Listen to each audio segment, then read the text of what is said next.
The next one for me was I hear a lot people say, well, I don't have access to resources. I don't have any capital to start a company. I need to go buy a bunch of stuff. You need some money, right? How do you get this going? And I think that while there's definitely some validity to this, depending upon what you want to do, it's just another piece of the puzzle. It's another problem to solve, right? Yeah. And I think we should do a show like how to finance anything.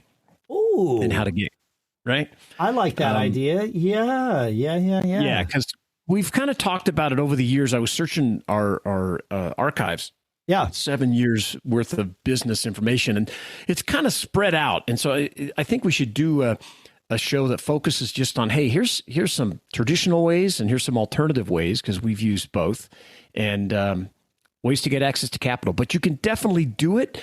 And I'd love to dig in more, but I think there's more than just a couple minute conversation to it. So check back soon. It may even be next week's episode. Yeah, it's on the list, and it's it's now high on the list. That's right. Yeah, that's a great one. That. But don't let that. That's not a wall that stops. Oh no! It may slow you down, but you're going to have to figure that out. You're always going to be up against that wall. If you have an idea, chances are you are not going to be able to fund it, create it the way that you want, because you don't have access to all the resources that you would need.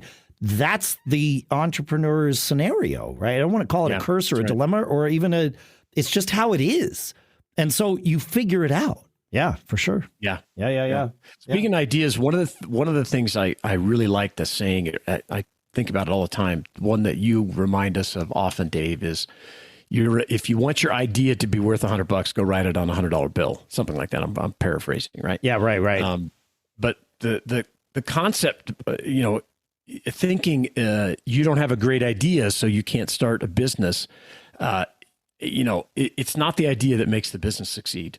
It's the day-to-day grind. It's how efficient you are in the implementation. The implementation. That's it. Go make it happen. That's the differentiator. There's so many people that come up to guys like Dave and I that have been in business for, 25, 30 years with an idea. And you're like, okay, well, that's great, but what's the next part? How are you going to get this all done? Yeah. And most of those people don't come back when you push back and say, okay, show me how you're going to achieve these things. Well, I mean, right? just if you need this proved to you, look at the restaurant business. New restaurants start all the time. Are these ideas unique? I mean, you could really narrow it down and say, oh, well, this one is serving something in this way and this one's serving something in this way. But in general, the idea of opening a restaurant, not unique, not even close. Nope.